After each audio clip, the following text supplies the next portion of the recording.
Hello and welcome to El Segundo News, where we inform you about issues and topics happening in the city of El Segundo. I'm Martha Guzman Hurtado. The general election is coming up on November 3rd, and the city of El Segundo has several resources available to help you exercise your civic duty. There's an official LA County ballot drop-off box located on the corner of Holly and Main Street to allow for voters to submit their ballots through Election Day, November 3rd, up until 8 p.m. In addition to the permanent ballot drop-off box, the city has several in-person voting locations available. They are the El Segundo Teen Center, Dockweiler Beach Youth Center, Embassy Suites, and Doubletree Inn by Hilton. Dial-A-Ride will be available for one-on-one trips from October 30th to November 3rd, with the rides from 10 a.m. to 3 p.m. Call 310-524-2704 from 8 a.m. to 3 p.m. to schedule your ride to cast your vote. As you prepare to head to the polls, remember that COVID-19 safety protocols for social distancing are still in place. For more information, visit elsegundo.org and go to the city's election page. With the peak of flu season just around the corner, many health experts are concerned about what some are calling a twindemic. El Segundo News reporter Michelle Meisel Archer has the story. Michelle? Yes, thank you, Martha. The CDC estimated 38 million people who got sick with the flu in the United States during the 2019-2020 influenza season, which occurs during the fall and winter. Now this year, with COVID-19 compounding the situation, many people are rightly concerned.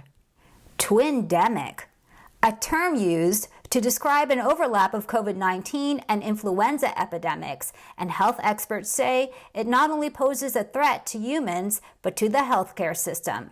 A twindemic of flu and COVID could deplete stockpiles of PPE, testing supplies, ventilators, and hospital beds. The overlap poses a significant threat to public health because of the increasing numbers of additional patients with respiratory infection that can lead to an overwhelming of the health system and hospital overcrowding. And because symptoms of both viruses are very similar, Dr. Cohen says it's hard to tell whether you have the flu or the coronavirus. But here's what to look out for. Fever and body aches are common in both the flu and in COVID. Headache, runny nose, and cough are seen in both. Even vomiting and diarrhea can be seen in both. The loss of smell and taste are symptoms that tend to be more associated with COVID. The timing and onset of symptoms post-exposure may be a clue, though. We know that COVID symptoms can start anywhere from 2 to 14 days after exposure, but there seems to be a peak around the 5 to 7 day mark.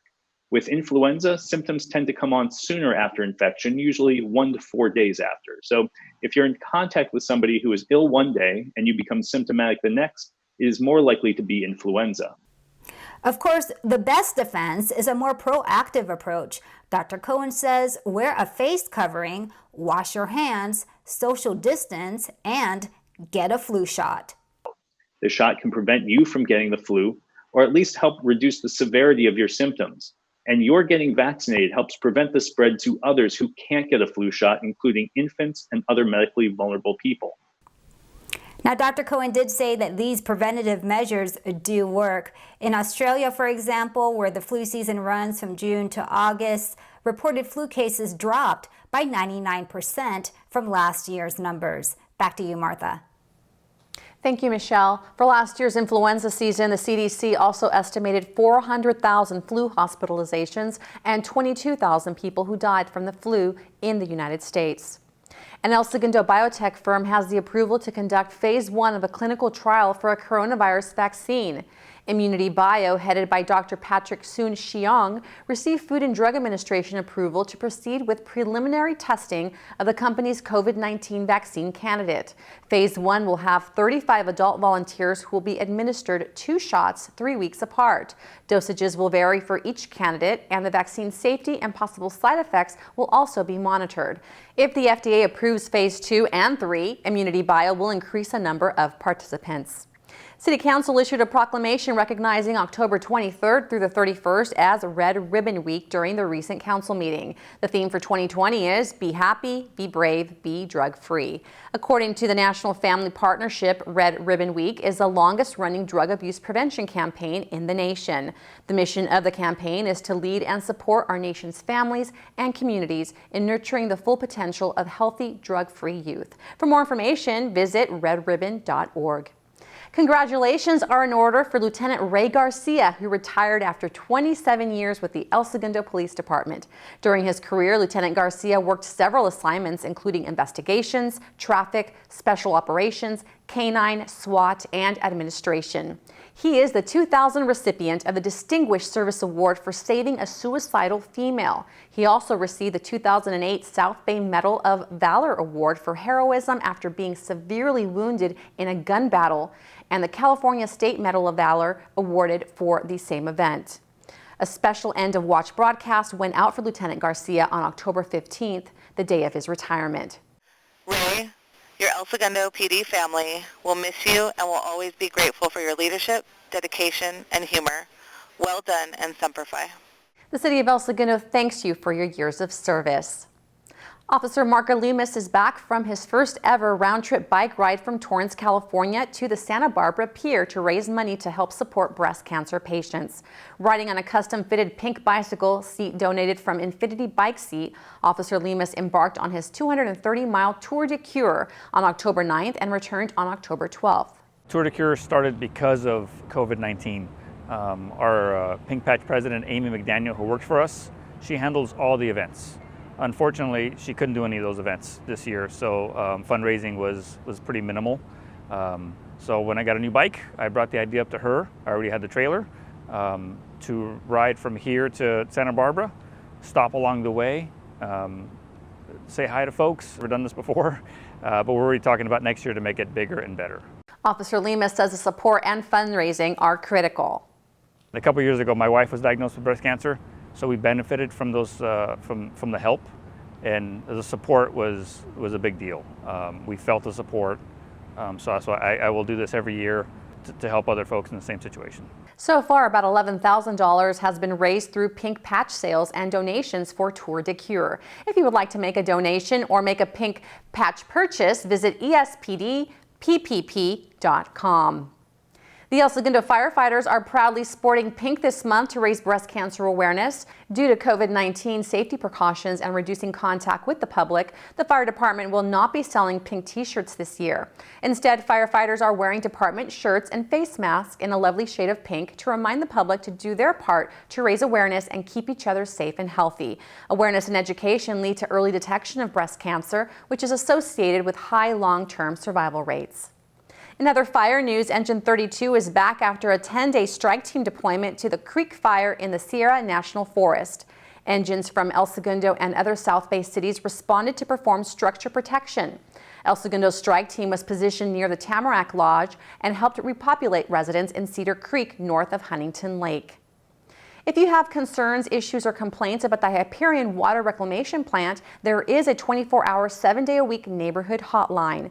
Call 310-640-2489 to report a concern, and a Hyperion representative will return your call with a resolution. You can also subscribe to the Hyperion Huddle e-newsletter and receive information on upcoming meetings. For more information and to subscribe to the Hyperion Huddle, visit elsegundo.org and click on the Environmental Concerns link under the Our City tab. The El Segundo City Council recently amended the El Segundo Municipal Code to require haulers to provide bulky item and discarded holiday tree pickup service for multi-family properties. These are properties with 3 or more units. The ordinance took effect on Thursday, October 15th. If you have questions, please contact your landlord, property management, or directly call a hauler to arrange for pickup. For more information, please visit elsegundo.org and look under Trash and Recycling under the Our City tab. Public Works kicked off a 4-week pavement rehabilitation project on October 19th to spruce up the roads. The work affects the following streets: East Imperial Avenue from McCarthy Court to California Street, East Pine Avenue from Arena Street to Center Street, and California Street from West Imperial Highway to its south cul-de-sac. Construction hours will be from Monday through Friday from 7 a.m. to 4 p.m. For more information about the project, visit elsegundo.org and click on the news section. The City of El Segundo appreciates your patience and understanding throughout the project. John Van Hamersveld's Department of Water and Power tank mural is the subject of a local Eagle Scout project. Jack Crawford has always been intrigued by the artist's colorful tank mural. The Eagle Scout shares the mural's story, Hamersveld's connection to the South Bay surf culture, and an interactive map that locates the artist's other public murals throughout the South Bay on a dedicated page on the library's website. To view the page, log on to elsegundolibrary.org and look in the Arts and Culture section. The El Segundo Digital Library now has even more to offer. Through the California State Library, the El Segundo Public Library now offers free access to 8 additional online resources for students and adults to support their educational and career needs. Library patrons can now visit the digital library page and with their library card access databases that help with employment, teaching, and learning. Visit elsegundolibrary.org to access the digital library. The cool fall temperatures make it the perfect time to enjoy a meal outdoors in El Segundo while following COVID-19 safety protocols. The week of October 19th through the 25th, the El Segundo Chamber of Commerce is partnering with Beach Cities Health District and other South Bay chambers to launch Dine Out South Bay to promote dining safely at South Bay restaurants. For more information and special discounts, visit the El Segundo Chamber's Facebook page. Last month, the American Youth Symphony, or AYS, partnered with ESMoA to produce a series of one-on-one concerts. Obviously, the pandemic struck in March and all performing arts were basically put out of business. We couldn't just do nothing, right? People need music to get through difficult times. I don't know if the music vibrations going through the air, wash over us physically and we can feel the music coming at us, or if it's just sort of taking time out and offline to really give our full attention to something that is beautiful and powerful. Safety protocols were followed for the invite-only performances. A documentary of the one-on-one concerts will be released by the end of the year on the American Youth Symphony's YouTube channel, which is youtube.com/AY Symphony. Also, the AYS will stream its fall concert on its YouTube channel on Sunday, November 1st at 4 p.m. To register for the free concert, visit aysymphony.org. The American Youth Symphony plans to hold more one-on-one concerts later this year. After seemingly insurmountable obstacles and tragedy, the Los Angeles Lakers came out victorious in the end. El Segundo News reporter Egidio Adelu has the story.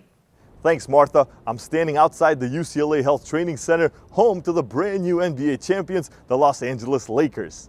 Now, this season was like any other that we've seen before. Of course, the whole world came to a halt back in March due to the COVID-19 pandemic, and so did sports. The Los Angeles Lakers franchise, though, had its own obstacles to deal with before the pandemic when they lost a legend in Kobe Bryant back on January 26th in a helicopter crash that took 8 other lives. The Lakers persevered through that, entering back when the season started into the playoffs as the #1 seed in the West and going all the way to the NBA Finals and claiming their 17th championship in NBA history. Resiliency has been a key word during these tough times the last few months, and the Los Angeles Lakers and the community of El Segundo have definitely shown their resiliency during these tough times and fought through.